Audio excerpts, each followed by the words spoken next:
Hello, gunfighters.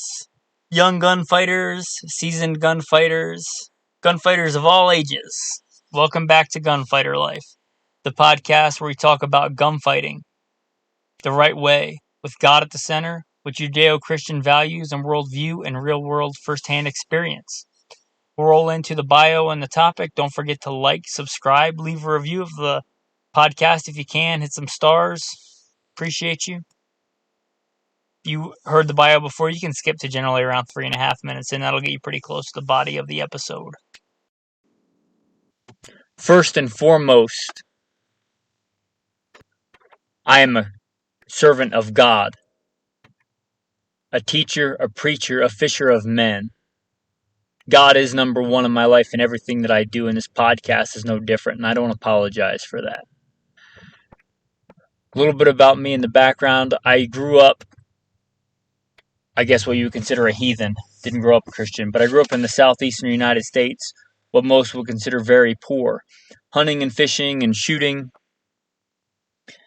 Joined the Marine Corps at 17, did a couple of combat tours in Iraq. After my combat tours in Iraq, I was an urban warfare instructor for the United States Marine Corps under Mojave Viper. I also served in law enforcement for several years in LAPD. I worked patrol assignments and more specialized assignments, where by God's grace, He got me through some nasty places in this world of war zones and some of the nastiest streets in the country. Not because I am better, because God chose to have mercy on me and had a purpose for me, and I'm thankful for that. After my time in law enforcement, I was a private contractor for federal government, for a 3-letter government agency I won't specify, doing private contracting work. I'm very much involved in guns and gunfighting. I also served in the U.S. Army, both full-time and part-time National Guard. I should say my primary MOS is in both branches of the military or infantry, as of one sort or another. Specialized infantry in the Marine Corps and an MOS that no longer exists. I started competition shooting even before I joined the Marine Corps at 17. I won my first gold medal even before I joined the Marine Corps at 17. I've been blessed by God with the talents He's given me to win more shooting competitions than I can remember. I've won most of my competitions in rifle and pistol, but I've also competed in archery and shotgun and even muzzleloader, knife throwing, hatchet throwing. I've competed in all that. I've also been a professional big game hunter and guide. Like I said, I grew up hunting and fishing and shooting. I've done it to put meat on the table because I like to put food on the table with the talents God's given me. I don't apologize for that. I've done it as a professional hunter and guide. I've slain all manner of beast and guided for all manner of beast. Bear and wolf and elk and deer, mule deer, whitetail deer. I've slain ram and fallow deer and countless animals. And I don't apologize for that either. FBI certified, firearms instructor, NRA, and a bunch of other 3-letter government agency certifications. Blessed be the Lord my rock, who trains my hands for war and my fingers for battle. Psalm 144. I've been blessed to be the commander of a tactical team, an SRT, special response team, in a large metropolitan area, where our primary job was to stop active shooters. But again, first and foremost, I'm a servant of God, called by God to share the good news, a teacher, a preacher, a fisher of men. With that, we will roll into the day's topic. So let's talk about a forgotten aspect of firearms training. And I think this has been forgotten since, World War II. And that is training with the .22 long rifle. It seems like a lot of times the gunfighters that we look up to have a military law enforcement background, and that makes sense. That's an obvious choice. But a lot of times we think that is the best way or the only way. But I don't think a lot of people that are in military and law enforcement understand that most of the innovation and things that come into the military and law enforcement world don't come from the military and law enforcement to the civilian side. They actually generally go the other way. They go from civilian things, competition shooting things, and get adopted by military and law enforcement. Just a few easy examples. Years ago, it was real common in 3-gun competition shooting to have your magnified optic with a piggybacked red dot sight on top. And then you saw military and law enforcement adopt that. It didn't go vice versa. And then for a long time, they found out that the low power variable optics were better. Your 1-4s, 1-6s, 1-8s. That was around a long time in competition shooting. And it allowed people to shoot close-up targets very fast and far-away targets very accurately. And now you see the military just now this year adopting that in the Tango 6. That's the way that it generally goes. Most of the modern pistol shooting techniques that we have today, getting away from the Weaver stance and things like that, those come from civilian marksmanship training. And I think since a lot of the people we look up to today haven't ever trained on a .22 long rifle, they don't see the value in it like they should. Even me, when I was the commander of a tactical team, I think I persuaded 1 or 2 other people, but I don't know that anybody else that was actively doing it or doing most of their training after dry firing with the .22. There was a time not that long ago when our military, the German military, and many other militaries trained with .22s to get good, to be good at gunfighting. And we've kind of gotten away from that, and I think because the military has and law enforcement has, that a lot of the civilian world doesn't really see it as valuable as it should be or could be. Here's the thing about the fundamentals of marksmanship. The fundamentals are the same. That's one of the big reasons I'm always harping on dry firing and saying that dry firing is more important than live firing. Dry firing is more important than live firing. You can do almost everything you can do live fire in dry fire, and some things you can do better than live fire because you're not distracted by the actual gun going off. I will concede, however, there are a few things that you will get better in actually firing a live round. And the vast majority of those, not all, but the vast majority, can be done with a .22. And the 2 big advantages of the .22, number 1 is lower cost. If I'm practicing my draw at 3 yards or 5 yards or 7 yards, getting the gun out and firing a shot accurately at the center of the target at a certain distance in a certain amount of time, especially if it's one shot, if I can do that for, 8 cents a round versus 50 cents a round, why wouldn't I do that? If I can get in, 5-to-1 reps for the same dollar, why would I not do that? The skills, the training is the same, provided you have, a similar platform to what you're shooting. And I guess I'll get into that a little bit more later. But if you can get in much more practice for the same cost, why wouldn't you do that? The other big advantage, and there are other advantages, but the other big advantage I see is there is less recoil and less report, which you might think is a disadvantage. But unless you're working on recoil control, I think just like dry fire, it can be an advantage because it lets you focus more on what you're doing. You can actually see the sights moving. You can actually follow the target faster. One of the things from going to, your basic shooter to a good gunfighter, being fast and accurate, is keeping your eyes open and tracking that sight, watching it move up and down, watching the gun do all the things that it's going to do. And you can learn that easier and faster on a .22.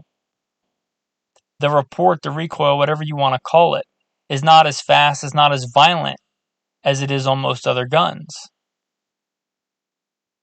So that's a big advantage. So I think those 2 right there are reason enough that if you want to be a better gunfighter, if you want to be a better shooter, if you want to be a master of your craft, whether it's rifle or handgun, a .22 is a great, fantastic choice for that. It helps you master the fundamentals. If you master the fundamentals on a .22, it's a very easy transition to master them on a 9mm or master them on a 308 or whatever the platform is. And it's not unobtainable. Even the last time I was at Walmart, I saw bricks of 400 or 500 rounds, whatever they were, for a reasonable price. especially now when the cost of ammo has skyrocketed. I remember not too long ago, which seems like a long time ago, but pre-COVID, which was only 2 years ago, 2.5 years ago, I was buying premium 9mm Speer Lawman 147 for I think $189 per 1,000 rounds. Well, those days are gone. But even still, back then I could get a brick of 22 for less than $20. And like I said, if I'm just practicing my draw at 3 yards or 5 yards or 7 yards, why wouldn't I do it with the 22 after I had practiced my dry firing? Why wouldn't I do that? There's so much advantage. I can buy a brick of 22 and do a ton of practicing for $20. If you get a smooth, fast draw with a 22 at 7 yards, unless you're something really weird going on with your transition to your primary gun, there's no reason you can't have very similar speed and draw and everything else with your 9mm at that distance. If you go out and set up, your old school metal Folgers coffee can or similar at 200 or 300 yards and practice getting in a good prone or kneeling or sitting position and getting shots off on that with your Ruger 1022 or your CZ Bolt Action 22 rifle, you can become a master rifleman with the 22 and do a very easy transition to, your SCAR 17 or your AR or whatever it is. There's a reason that the military used to do training with the 22, and I don't know why they got away from it. Probably just easy inventory. Probably just there was a time when most young American men were gun people, understood guns and understood the value of a 22. But I think as we transitioned, and this is just me pontificating, as we transitioned from a more rural and agrarian and hunting and fishing society to a more urban society where the average person didn't grow up shooting and hunting, that was kind of forgotten knowledge. So maybe as this tribe of gunfighter life, maybe we need to bring that back. So I would encourage you, if you haven't ever trained with a 22 handgun or 22 rifle as a good training tool, maybe look into that. Maybe, instead of buying that next, super fancy Daniel Defense AR, and there's nothing wrong with that, they're great guns, or the next, polymer striker fired 9mm handgun. If you don't have a 22 that's analogous to your common platform that you train on, whether it's rifle or pistol or both, maybe look at that as your next purchase. They also have some other good applications other than that. Obviously hunting small game, it's fantastic. Teaching new shooters. If you are going to take a new shooter out, I think by far the best way to do that, to get them firing their first live rounds, is with a 22. So they have a lot of real advantages. If you're doing something like some kind of exodus, whether voluntary, going on a long hike, or forced, and you have to evacuate, bug out, the 22 lets you carry a lot of rounds for a little bit of weight. I can get 2 bricks of ammo, which is 1,000 rounds, and put them in my cargo pockets and walk around. I'm hard pressed to carry 1,000 rounds of any other kind of ammo, even 223, which is probably your next, lightest ammo.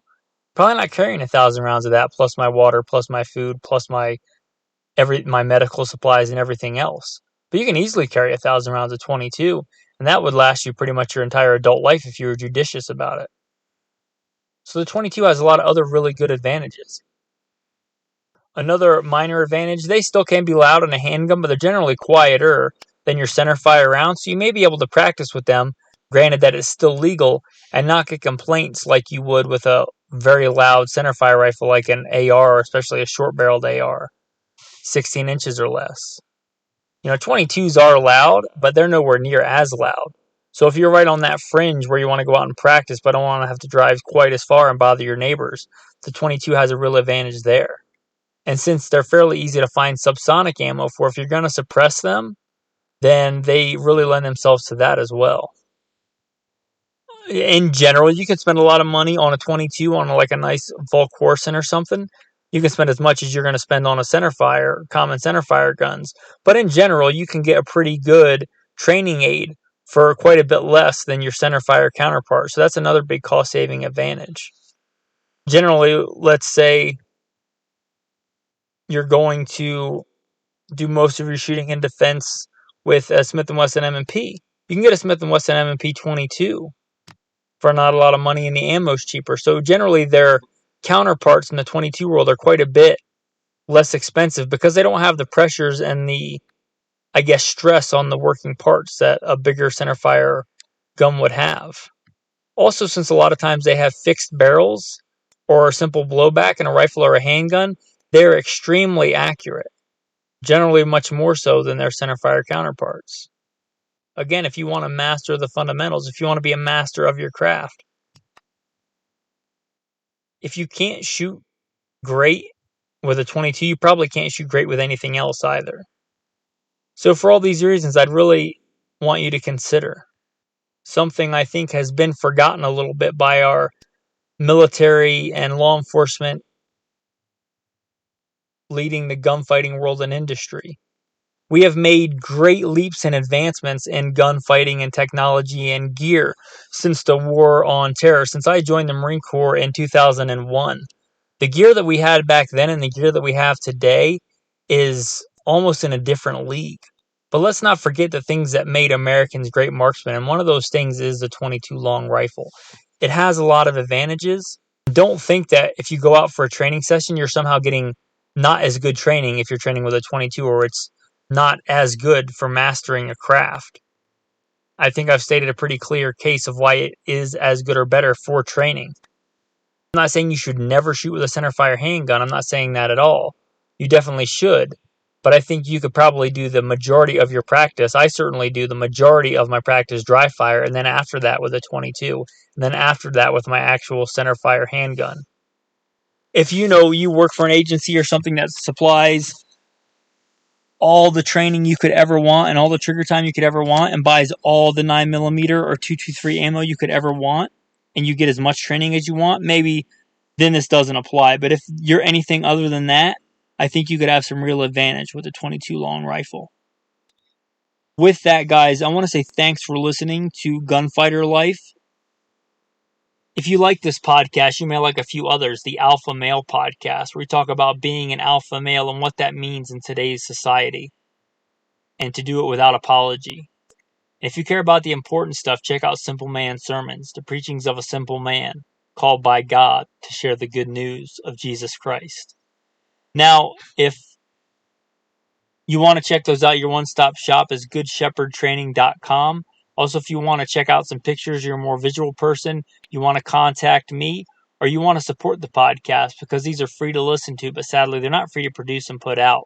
There's web hosting, there's servers, there's all manner of things that have to get paid for. And thanks to the support of patrons, they make that possible. If you want to support this message, if you think it's worth a fraction of the cost of a box of ammo, even of 22 ammo, please go to goodshepherdtraining.com. There's a Patreon link right there. You can just click it if you want to support. If you do, and if not, don't. And don't feel guilty about it. My God supplies all my needs. Again, that's goodshepherdtraining.com. You'll see the other podcasts on there and the link for Patreon. And to all the patrons that support, I am very humbled that anybody listens and supports. So my tactical tip for the day, and I guess an update for the tribe. I actually just got out of the hospital today, I guess. I had a pretty severe injury. I had a cut, puncture in my femoral artery. And I very easily, if it wasn't for the grace of God, could have died. I trust God. He can take me anytime, and I'm thankful for every day that He gives me. But I could have easily bled out with a puncture, tear, whatever in my femoral artery from a pretty bad accident. The tactical tip for the day that I've been doing for a lot of years is write your blood type on your shoes or on your boots. Somewhere where a lot of times, especially if you get hurt in the leg, they're going to check out your boots or whatever. So write your blood type on the back of your boots or somewhere big on your boots that your pants normally cover. Now, I lost quite a bit of blood and I was in and out of consciousness. And I remember telling them my blood type, but, if you can't, it's another good way, another good tactical tip. So write that blood type on your shoe, on your boot. With that, guys, I'm going to say thanks for listening and have a blessed day. Postscript. I figured I would talk about a little bit about my favorite 22s and ones that I have a lot of experience with. One of my favorites was given to me actually by one of my very best friends who has since passed away. But I still have that gun and I still train with it a lot. And that is a Smith & Wesson M&P 22. It's pretty much a 1-to-1 for the Smith & Wesson M&P, which I have done the vast majority of competitions and winning of competitions by God's grace with that platform. And I think that's why he gave me that. And I have run the crap out of it. I have broken it many times and sent it back to Smith & Wesson and had it fixed many times. It has, I don't know how many rounds through it. It is a great gun. And if you are familiar with the M&P platform or the 1911, I find it a very smooth transition from 1911 to M&P. I find the grips very similar. I find the pointing of it very similar. So if you like either one of those platforms, I think those are fantastic. My other favorite one is the Ruger Mark IV. Now, the Ruger Mark II, 3, or 4 are all great. If you're looking at the more traditional ones, they kind of have a weird grip angle. So if you're looking at something other than for pure marksmanship fundamentals, if you want an easy transition to what I would consider a more defensive working man's gun, you may look at the Ruger 2245s, which is what I have had for quite a while and run. They are fantastic. If you're getting a new one, a lot of times I'll say get a used gun to save the money, but since the Ruger Mark IV is quite a bit newer, get a Mark IV. You will thank me if you've ever cleaned a Mark III or Mark II or Mark I. Those things are great guns. They shoot well, but they are not intuitive to clean, and you can spend a lot of time trying to disassemble and even worse, reassemble those. The Mark IV is an engineering marvel in ease of cleaning and maintenance. So I really like those. Also, I should mention that if you are more into concealed carry and most of your handgun stuff is for a smaller gun, the Smith & Wesson M&P Compact 22 is probably more analogous to the Smith & Wesson Shield, which is a great carry gun. Obviously, well, not obviously, maybe, but if you're familiar with Glock and you love Glocks, you know the Glock recently came out with the 22 Trainer handgun, but I would honestly tell you to not get that. They've had some issues, and Tactical Solutions makes fantastic 22 products, and they have for years made a 22 conversion for the Glocks. So if you can go that route, I would recommend that over the Glock. You can keep your exact same Glock, exact same frame and trigger pull, and get that conversion kit. So I'd really recommend those. My go-to loads for the 22 long rifle for training are the CCIs. I really like the CCI mini mags for handguns. The hotter loads tend to run better in handguns because they have more pressure. Especially if I'm doing it for training, I'm going to run them a lot and get the handgun very dirty without cleaning it. And that extra power generally helps them cycle better. So the CCI mini mags, I like the solids. I mean, if you can only find the hollow points, that's great. Kind of unnecessary, but those are great. They also make the CCI clean, which I really like, which are polymer coated, which tend to really actually keep the gun clean. I really like those polymer coated rounds. I would say to stay away from, unless you're really a stickler for cleaning, the just straight lead rounds without any kind of copper coating or polymer coating. I have shot so much that my barrel has gotten so leaded that it literally strips the bullets into pieces when they come out of the end of the barrel. I have seen that with lead rounds. I've never seen that with copper jacketed rounds in a 22. So if you're looking for some advice on getting started or maybe progressing in the 22 training world, that would be some. Again, thanks and have a blessed day.